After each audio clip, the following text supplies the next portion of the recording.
Hello, Gundam Seed fans. This is Speedball Harlan. Today for you guys, I have you from the forgotten times of third parties and so forth. I have you today, the high-grade Gundam Seed Destiny's own Murasame Custom, aka the Desert Tigers Murasame variation, as you can all see here. And yes, as I mentioned, this isn't the official Bandai version, because as you can see with the logo right there, this is from the TtHongli's line of Gunpla bootlegs. And the reason why I have this one is, well, I got lucky one day and found it, and trust me, trying to find for certain Seed Destiny kits, it's a pain in the butt. So yes, I decided to put this kit together for you, my friends, to show you how it was about 20 years ago, how this kit was. And I am not going to lie to you, friends, this kit definitely needs an update for good reasons, and I'll go into it in a second. One example I could give you, my friends, is that well, even though, yes, this is a bootleg, so yes, there's going to be some flaws and so forth that could cause problems, but honestly, if the kit itself is based off of any flaws the original Bandai version had, then I could definitely say the Bandai version had some flaws. One example I can give you for certain is, well, as you can see right here with the giant shield, of course, as you know, will become the nose cone of the mobile armor mode, which looks cool and all, I like that, but it also does a lot of restriction. What I mean is that you can see it's attached to the arm with no problem, but the actual problem is now the arm is completely useless in a sense, and I mean that because you can't really bend the arm anyway with all of its articulation. You can't really bend it because, of course, the shield blocks it, and as you can see, it literally engulfs the entire arm. So yeah, that's one of the flaws I've noticed with this. Another flaw I had with this model, let's see, what was one of the other flaws? Were the wings you see back here. Now, they look good and all, of course, and they look fine, but the flaw I had was opening them up from the backpack like that. Now, as you can see, it opened just fine, but that's only because I actually had to do some sanding on the joint in there to make it actually work, because originally, right out of the box, the wings literally would not stay on these clips that they attached to. They would just immediately, you turn it, and the wings would just pop right off. So at first I would literally have to just pop the wing off, readjust it to where I wanted it, and then clip it back in, which, you know, you're not supposed to do. It's supposed to just open doors like deal. So yeah, that was another flaw I had. And one of the bigger flaws I had now, of course, in this case, might have just been because it's the bootleg, of course, was the facial section of the kit, and I'll explain in a second. Being with this part you see here, which was the first faceplate I worked with this model. It's hard to see it. I know it's small, so I'm going to try to get it. There you go. As you can see, this is the original faceplate that this model uses, and the reason I have two, well, mainly because when I was using the original faceplate during the assemblage of the head, and I'm not kidding, I didn't use any pressure or anything like that before you think it, during the just standard assemblage, I put the faceplate on like normal, and no joke, the faceplate split right in half. It just simply split. And it's like I was about to literally rip my hair out, because it's like, oh my god, are you freaking kidding me? And I barely put any pressure on it, and it just would just snap. And the worst part being, since this is a very hard to find kit nowadays, well, yeah, I would have been like, oh my god, my kit won't have a face.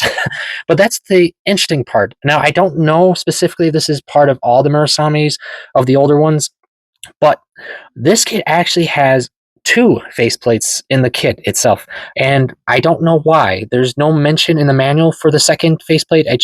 When I was looking over the parts and such, I just happened to notice an off-colored version of the faceplate that you see right there. Now, yes, I had to repaint it, of course, because the secondary version was just a red version, but yeah, I don't know why it came with a second faceplate.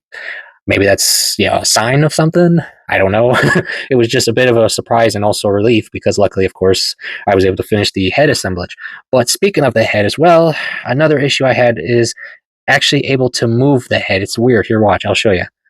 It looks like, but as you can see, it has a tilt whenever I turn it and so forth. And yes, it's one reason that it bumps in there, but for some reason, it's a tight turn. No matter how many times I've tried this, it's just so tight, and it won't stay in the position you want it to go in. Now, that I don't know if it's because of the polycap or just the molding itself. Sorry. It's just something I noticed, which I've never really had issues with other bootlegs before. So yeah. Oof. Like I said, friends, there's a few flaws with this kit for sure. Now, one of the flaws, or I should say not a flaw, surprising, was the color separation. Yeah, I was actually surprised. This kit does not have a lot of problems with color separation. And that's saying something, because it's both an older HG and a seed kit, because seed kits are very well known for color separation requirements depending on the unit. But yeah, no, this one actually was pretty decent. It only needs a little bit of touch up here and there, but honestly, out of the box, it's pretty okay. For example, look at like here, the section here looks green, and yes, it is. That's actually a green torso section here, which I'm not gonna lie, I figured for certain out of the box was going to be a sticker. I just, it's not uncommon. And same with like these red vents right here. You probably think I probably painted that. No, those are actually separate parts. Totally surprised me. I would have literally expected that to be something you'd have to paint. Now, an example of what I had to paint, like this yellow trim you see here on the shield, I had to paint that, but honestly, for seed kits and trims and such like that, it's very common. Another common one that is well known is, of course, wings. They are very well known for seed kits to be painted. Same with verniers and other small details like that. But yeah, other than that, everything you see is literally just mostly out of the box. So that did surprise me. I'll give it credit. That's actually a plus for this kit. Let's see. Now, articulation-wise, it's not bad. It's, your standard articulation for it's pretty decent, actually, minus what I've mentioned before, of course, like the shield here. You can do a pretty good amount of poses like this, and because, of course, transformation-wise, yes, you can do extra bends with the leg, for example, and yes, the wings can, of course, move up, same with the back, but this only goes this far. But you can go that far without bumping into stuff. Let's see, now I'll use this arm. You can go full 360, and it actually surprising because this arm actually has a double pegged joint setup you see right here. As you see here, this is actually a double peg, which surprised me. I didn't expect this, honestly. So you can actually do double the bends and such with it on the body. Now, of course, the only minor issue I've had with it is that, unfortunately, the polycap in the actual torso here, well, it's a bit loose, so yeah. But, I mean, it's not terrible. It's easy to fix. But, yeah, you can do bends, pull it off, and so forth with the gun, of course.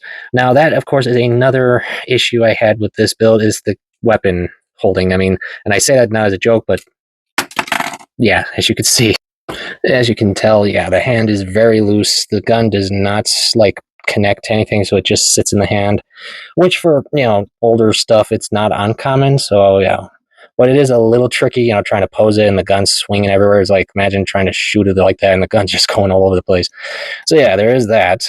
Now, you do get other weapons in this kit, which is, surprising enough, only one, but you do get a beam saber that actually attaches pretty well to the waist here, as you can see. And yes, it does come with a beam saber effect, so that's pretty cool. The interesting part is that the beam saber is actually smaller than your standard beam sabers. No joke, it's literally a lot smaller than I expected. But yeah, this goes in the hand just like the gun, so yeah, no biggie there.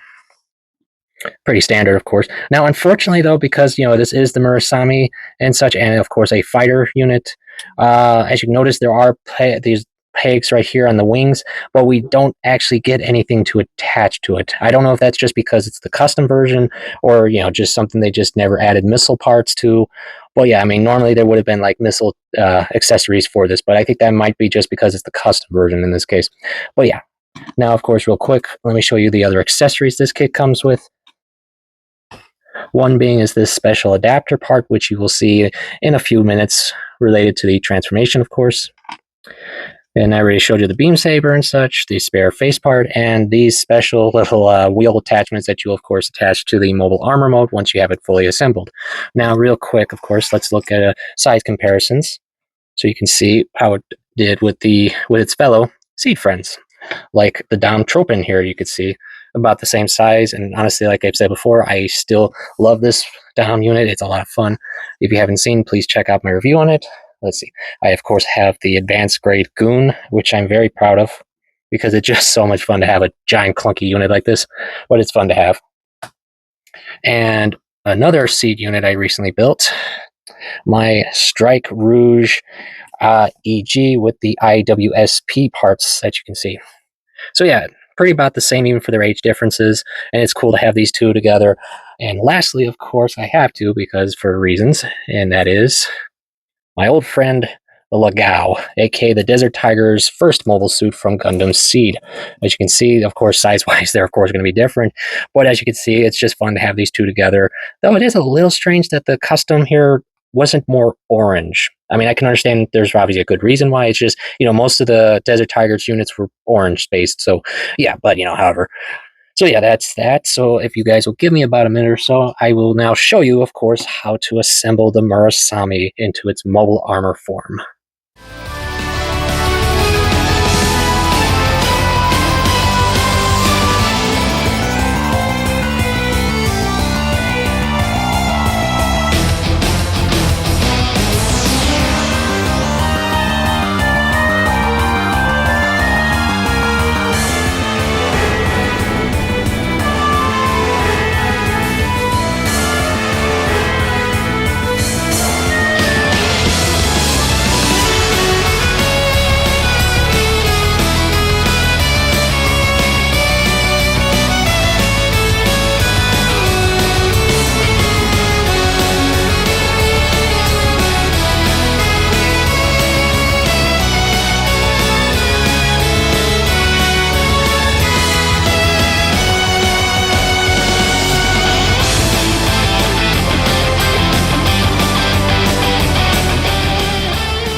And there you have it, my friends, the Murasame's mobile armor mode transformation and, of course, display.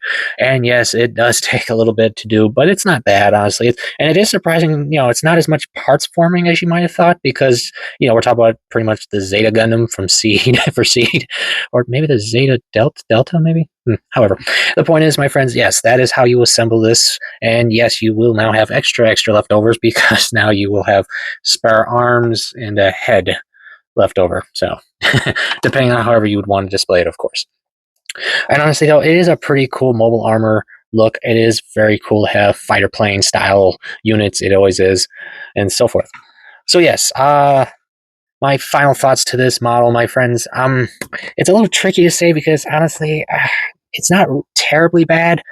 But if this bootleg version is equivalent to the Bandai version in any way, like I've shown you, um, I mean, it's sort of like I want to say yay, but a part of me wants to say a little bit of nay because unfortunately, with some of the plastic quality and other stuff I showed you, and just like certain articulation limitations and other such small detail stuff, I don't know. But I mean, with the new Murasame HG from Gundam Seed Freedom, we actually now have a better chance of seeing a Murasame revive, hopefully, at some point based off of the new Murasame Kai HG. Now, hopefully, that's just my thoughts. Hopefully, I'm correct at some point. But yes, so yeah, my final thoughts. If you do want some Murasames and you prefer more the older version or just the more Destiny based versions than the Kai we have, I could say maybe, if you're really looking for one, keep in mind what I've shown you and what I've mentioned. But I mean, I could say sure. But if you're just more or less waiting for an updated version or something and you're just like not in any rush, I mean, I say we could wait a little. So it's like I said, it's a bit of half and half for me on this because I'd like it, but there are some flaws with it and such. But like I said, that could have just been because it's the bootleg version. But if it is anything equivalent to the Bandai version, so yeah, if there is, and I have learned in the past that a lot of seed kits, one known flaw with at least the ones I've ever known are like Gundam based units is that the plastic quality for them can definitely be bad because over time they become brittle or stuff. So I mean, I've never had that problem with any of my Zaft units, I will say that. But as for this unit, uh, like I said, I feel like it's a half and half kind of deal. I really do. It's like if you really want one and you can get this for a fair price, because remember, this is a harder to find kit, so you're going to have to run into scalpers, if hopefully not, of course, and such. But if you're just, you can wait. I would say probably wait a little bit just to see if the new version gets reused for revived. So yeah, it's like that, friends. I'd have to say is that. So thank you always for coming. I hope you're all enjoying your hobby, and I will see you all later.